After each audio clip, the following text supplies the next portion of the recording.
नमस्कार, स्वागत आपका हरियाणा न्यूज 24 पर। प्रिंस लांबा मेरे से विनीत सिंधु के साथ मौजूद दादरी के बोंदकला गांव में, जहां पर रत्ना परमार अंतर्राष्ट्रीय कुश्ती पहलवान जिनको गोल्ड मेडल मिला और जिसके बाद आज का भव्य सम्मान कार्यक्रम रखा गया था। Brijbhushan Sharan Singh wrestling federation of India भारतीय कुश्ती संघ के पूर्व अध्यक्ष यहां मौजूद थे। उनका संबोधन आपको सुनाते हैं। उन्होंने अपने संबोधन में क्या कुछ कहा। इन्होंने एक शेर से अपनी शुरुआत की है, तो हम भी उसका जवाब देने की कोशिश करते हैं। आंधियां जहां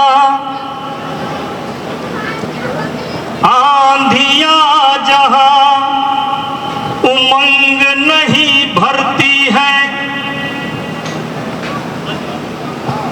आंधियां जहां उमंग नहीं भरती है, छातियां जहां संगीनों से डरती है, छातियां जहां संगीनों से डरती है। शोणित के बदले, शोणित माने अत्याचार, शोणित के बदले अश्रु जहां बहता है, वो देश कभी स्वाधीन नहीं रहता है। आंधियां लाओ लहू में, ज्वार को पैदा करो, कुंठ में कुंदन नहीं हुंकार को पैदा करो। अरे रण की भेड़िया बज गई है यारो, एक बार गांडियों में टंकार को पैदा करो।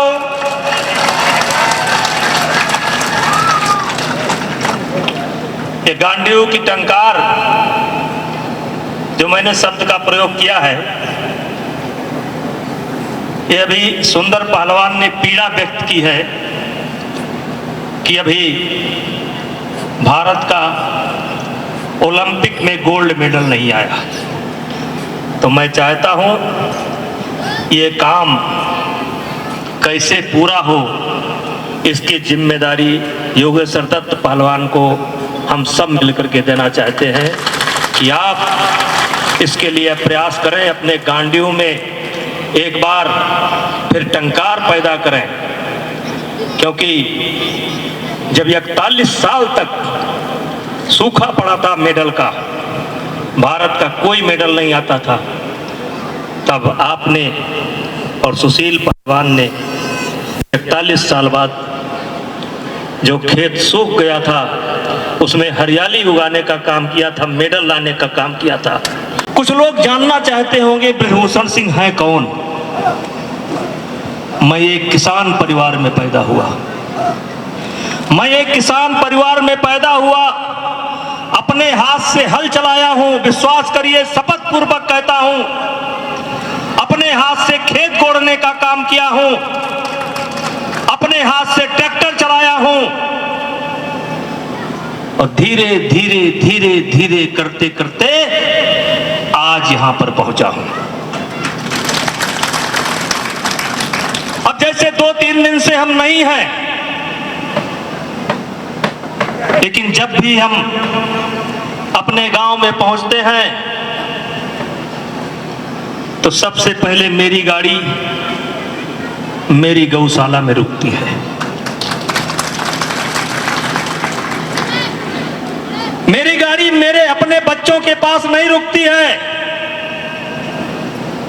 मेरी गाड़ी सबसे पहले भैंस के पास रुकती है, सबसे पहले गाय के पास रुकती है, और कुछ नहीं तो थोड़ा थोड़ा गुड़ खिला देता हूं। जाते ही घोड़े हिलने लगते हैं, बछड़े कूदने लगते हैं, भैंस ओ करने लगती है, यानी कि हमारा नाता आज भी गांव से जुड़ा हुआ है और जमीन से जुड़ा हुआ है। इसलिए मैं जहां भी जाता हूं सब लोग से कहता हूं, एक ऐसा समय आया, एक दौड़ मच गई कि शहर में घर होना चाहिए, एक दौड़ मच गई शहर में घर होना चाहिए।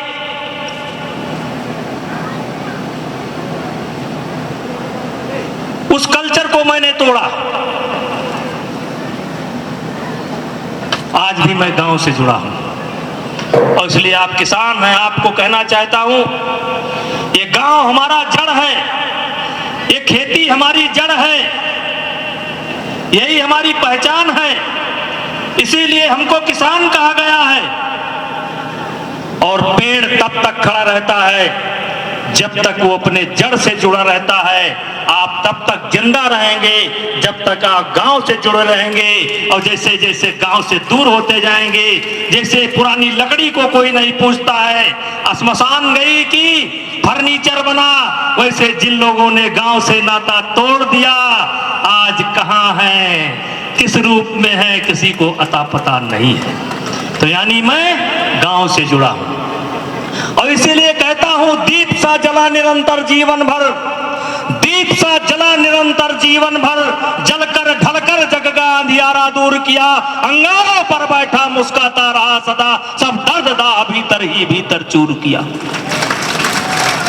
मेरे भाइयों, पग पग पर मजबूरी जंजीर पिनाती थी, पर कभी मुसीबत के आगे सिर झुका नहीं। 100 बार पहाड़ पंथ पर आकर खड़े हुए, फिर भी तूफानी पग मेरा रुका नहीं।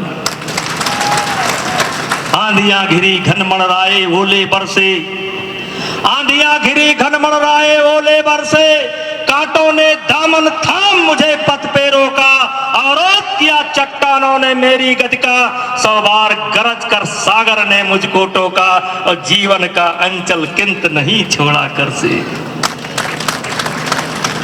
जीवन का अंचल किंत नहीं छोड़ा कर से, खुद पर अजय विश्वास लिए मैं बढ़ा चला, 100 बार विफलता की आंधी से टकराया, पर कभी पराजित असुर न आंखों से निकला।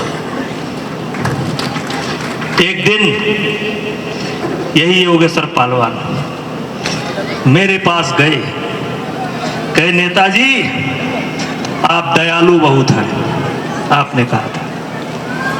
इन्होंने कहा आप दयालु बहुत हैं। हमने कहा पहलवान जी, हर आदमी का एक स्वभाव होता है, जैसे सांप का स्वभाव है डसना, तो वो डसेगा, और हमारा स्वभाव है माफ करना। इसलिए सांप अगर अपने स्वभाव को नहीं छोड़ता है तो ब्रजभूषण सिंह भी अपने स्वभाव को नहीं छोड़ेंगे। इसलिए मेरे भाइयों, मैं पुनः आपको अपनी तरफ से बधाई देना चाहता हूं। एक सूचना के तौर पर बताना चाहता हूं कि कुश्ती के अवरोध समाप्त हो चुके हैं। जितना नुकसान होना था हो गया, लेकिन अब सारे अवरोध समाप्त हो चुके हैं। कुछ लोगों के कारण टाटा भाग गया, कुछ लोगों के कारण कंपनियां भाग गई, तो योगेश्वर दत्त पहलवान, आपको बताना चाहता हूं, इस समय इस देश के प्रधानमंत्री नरेंद्र मोदी हैं। उन्होंने 80 करोड़ रुपया सालाना का इंतजाम भारत सरकार के बजट के अलावा किससे किया? ग्रिल कंपनी से किया। 80 करोड़ का इंतजाम किया। इसलिए जोरदार ताली बजा करके भारत सरकार का स्वागत और अभिनंदन करने का काम करिए। 80 करोड़ रुपए का, आज पैसे की कमी नहीं है और सरकार बड़ी मजबूती के साथ कुश्ती के साथ खड़ी है। और भारत के अंदर खेल तो बहुत खेले जाते हैं, यदा कदा लोगों के मेडल भी आ जाते हैं, लेकिन देश की जनता को अगर विश्वास है किसी का मेडल आए ना आए, कुश्ती से मेडल जरूर आएगा, ये हमारी देश की जनता का विश्वास है। और मेरे भाइयों, ये जो सूखा पड़ा हुआ है गोल्ड का, गोल्ड मेडल भी आएगा और इन्हीं योगेश्वर दत्त पहलवान की देख रेख में आएगा और हरियाणा से ही आएगा। कहते हैं इतने इतने गहरे घाव कहां से आए होंगे, इतने गहरे घाव कहां से आए होंगे, लगता है तुमने भी दोस्त बनाए होंगे।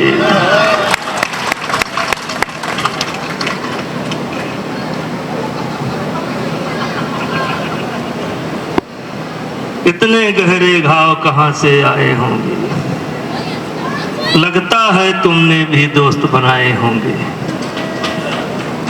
मैं सबको योगेश्वर दत्त समझ बैठा,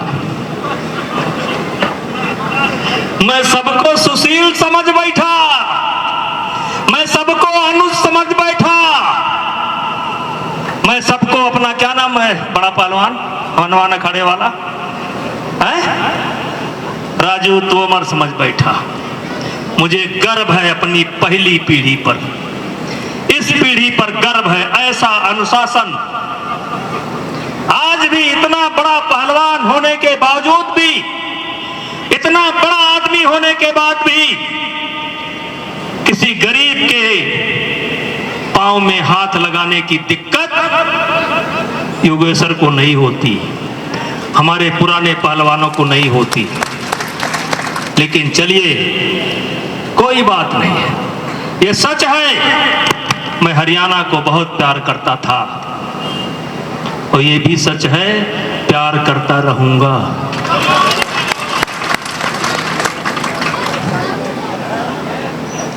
क्योंकि हरियाणा खेल के मामले में देश का मुकुट है, खेल के मामले में देश का मुकुट है। यहाँ का खान पान, यहाँ के हमारे माताओं का समर्पण, विशेष करके ये जो माताएं हैं इनका समर्पण, खिलाड़ी माफ करिएगा आपके कारण नहीं बनता है, पुरुष वर्ग के कारण नहीं बनता है, इन माताओं के कारण बनता है। क्या खाना चाहिए क्या नहीं खाना चाहिए, ये हमारे हरियाणा की माताएं ध्यान रखती हैं। अभी कहाँ गए उसकी शिखा की, वो उसकी मम्मी आई है, कहाँ गई, कहाँ बैठा दिए भाई। अब देखिए ये भी अपनी एक बेटी को पहलवानी करा रही है, देखिए देखिए देखिए देखिए पहलवानी करा रही है और ये पहुंच जाती है चाहे जहां, और केवल यही नहीं पहुंचती है, कई ऐसी माताएं जो पहुंच जाती है। नेताजी नेताजी, हम कहा हाँ बताइए बताइए, हमारी नातिन खेल रही है जरा ध्यान रखिएगा। अब खेल करके निकलती है, क्या खाएगी क्या पिएगी, ग्लूकोज चाहिए कि प्रोटीन चाहिए कि बादाम चाहिए कि दही चाहिए, ये हमारी माताएं ख्याल करती हैं, ये माताएं रखती हैं। और मुझे गर्व है, ये मत समझिए मैं हरियाणा में आया हूं तब कह रहा हूं, हरियाणा में आया हूं, दुनिया के कई देशों में जाने का मौका मिला है। जिस तरीके से हरियाणा की ये माताएं अपने बच्चों के प्रति समर्पित है, ऐसा कम से कम हिंदुस्तान में किसी प्रांत में नहीं है, किसी प्रांत में नहीं। बस लोग एडमिशन करा दिए भूल गए, नाम लिखा दिए भूल गए, मेरा बच्चा बैठिए, मेरा बच्चा क्या करता है क्या नहीं करता है भूल गए, और उसका परिणाम आज हमें देखने को मिलता है। आज तमाम माताएं बहनें हमारे सामने बैठी हैं,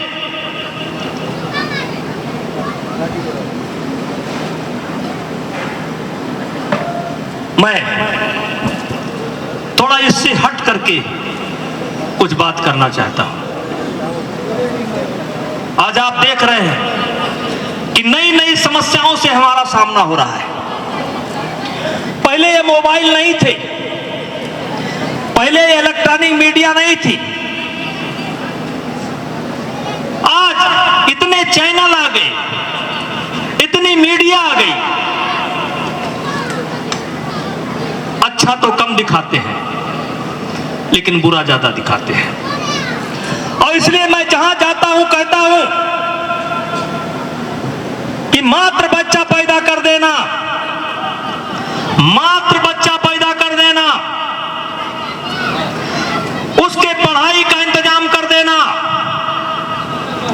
उसके कपड़े का इंतजाम कर देना, अच्छे स्कूल में नाम लिखा देना ही आपका कर्तव्य नहीं है। इससे बढ़ करके आपका कर्तव्य है। बढ़कर क्या कर्तव्य है? मेरा बेटा किसके साथ बैठता है, मेरी बेटी किसके साथ बैठती है। कहते हैं संगत से गुण होता है, संगत से गुण जाए। मैं अपने भाषणों में अक्सर बोलता हूं और यहां भी पूछ रहा हूं, मुझे एक शराबी की जरूरत है। यहीं पर मुझे एक शराबी की जरूरत है। वो शराबी कौन? जो स्वयं शराब की दुकान पर गया हो, शराब खरीदा हो और पिया हो। ऐसा कोई शराबी अगर यहां पर है जो स्वयं शराब की दुकान पर गया हो, शराब खरीदा हो और शराब पिया हो, कृपया मंच पर आ जाए, मैं उसका स्वागत करना चाहता हूं।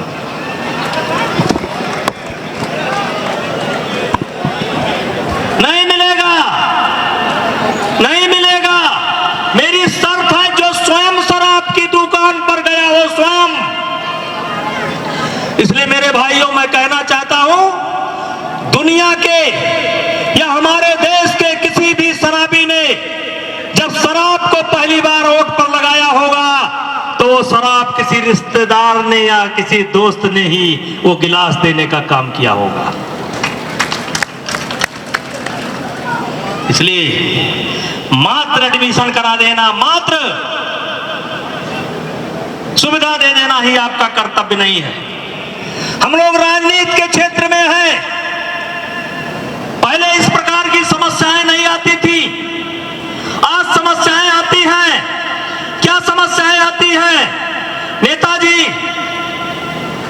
थोड़ी देर के लिए मैं अकेले आपसे बात करना चाहता हूं। अरे भाई बताओ क्या बात है? नहीं नहीं, हम नहीं बता सकते, अकेले बात करेंगे। और जब अकेले हो जाते हैं तो कहते हैं छोटी वाली बेटी पढ़ने गई थी, लौट कर नहीं आई, पता लगा किसी के मोटरसाइकिल पर बैठकर चली गई।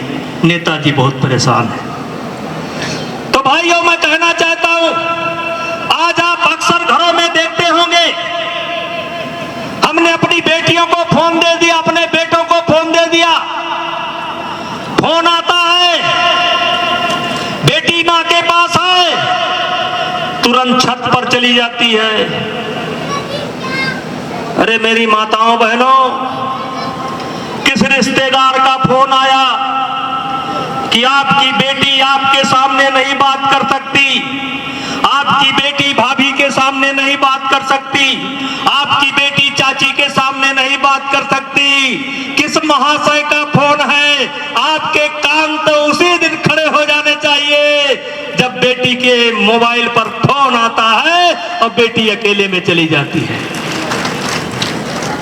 और इसीलिए मैं कहता हूं, किससे मन की बात कहूं मैं? सुनने को तैयार कौन है? फुर्सत किसको कितनी है? लगे हुए सब अपने अपने, सबको अपनी अपनी है। बनकर मूक मेघ सा कब तक बोलो, वज्राघात सहूं मैं, किससे मन की बात कहूं मैं? इसलिए मेरे भैया, खुद सुधरो जग सुधरा, खुद सुधरो जग सुधरा। अपना परिवार बचा लो, समझो संसार बच जाएगा। अगर आपका परिवार बिगड़ गया तो समझो संसार बिगड़ गया। और मैं ज्यादा कुछ नहीं बोलना चाहता, लेकिन इतना कहना चाहता हूं, इसका बहुत स्वागत किया आप लोगों ने, बहुत अच्छी बात है। ये स्वागत नहीं है, ध्यान रखना, ये स्वागत नहीं है, क्योंकि स्वागत को हमें चुनौती के रूप में लेना पड़ेगा। ये जो स्वागत है, ये तुम्हारे लिए चुनौती है। इतने लोगों की उम्मीद तुमसे जुड़ गई, इसलिए तुमको अपनी समीक्षा खुद करना पड़ेगा।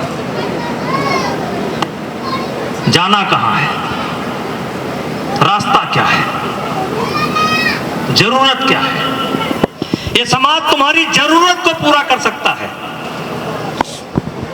ये जितने लोगों ने वादा किया तुम्हारी जरूरत को पूरा कर सकते हैं, लेकिन सफर तुम्हें खुद तय करना पड़ेगा। और इसलिए ये स्वागत नहीं है, तुम्हारे लिए चुनौती है। मैं बैठे बैठे सोच रहा था, अब इस लड़की की जिम्मेदारी बढ़ जाती है, बहुत बढ़ जाती है। और मैं आपको आश्वासन देना चाहता हूं, जिस समय मेरे ऊपर आरोप लगा था, मैंने कहा था इसीलिए तो नगर नगर बदनाम हो गए मेरे आंसू। ऐ चाचा ताऊ, मैंने कहा था इसीलिए तो नगर नगर बदनाम हो गए मेरे आंसू। मैं उनका हो गया कि जिनका कोई पहरेदार नहीं था, इसीलिए तो डगर डगर बदनाम हो गए मेरे आंसू। मैं उनका हो गया कि जिनका कोई पहरेदार नहीं था। बदलो भी आलोचक कैसे करते दर्द पुरस्कृत मेरा, मैंने जो कुछ गाया उसमें करुणा था, सिंगार नहीं था।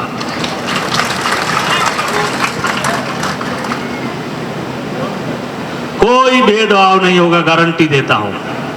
अब हरियाणा के किसी बच्चे के साथ भेदभाव नहीं होगा। योगेश्वर दत्त पहलवान आपका हाथ पकड़ करके गारंटी देता हूं, किसी बच्चे के साथ भेदभाव नहीं हो सकता। जात के नाम पर, प्रांत के नाम पर, धर्म के नाम पर, भाषा के नाम पर कोई भेदभाव नहीं हो सकता।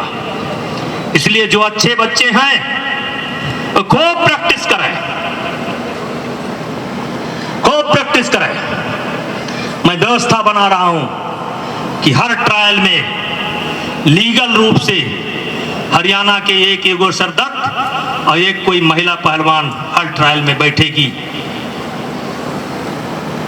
और अधिकार के साथ बैठेगी। क्योंकि हम जानते हैं ओलंपिक का मेडल, गोल्ड मेडल अगर कोई लाएगा तो हरियाणा का ही कोई सपूत लाएगा, क्योंकि हरियाणा के सपूतों के पास माताओं का आशीर्वाद है। और जब माताओं का आशीर्वाद होता है तो दिन रात दूनी तरक्की होती है। और इन्हीं शब्दों के साथ पुनः मैं भाई जबर सिंह, आइए। काहे लोग इनसे नाराज रहते हैं, बेचारे को बड़ी गाली देते हैं। आप लोगों के लिए बड़ी गाली खाता है। अरे भैया चलिए, हम भी गाली खाए थे, कोई बात नहीं। भगवान राम 14 वर्ष वनवास गए थे, वनवास न गए होते तो अयोध्या के राजकुमार रहते कोई नहीं जानता। पांडव भी 13 वर्ष वनवास गए थे। तो गाली खाने का सौभाग्य भी कभी कभी मिलता है और किसी किसी को मिलता है। लोग राहों में कांटे बिछाते गए, लोग राहों में कांटे बिछाते गए, हम खुदा की कसम मुस्कुराते गए। बस।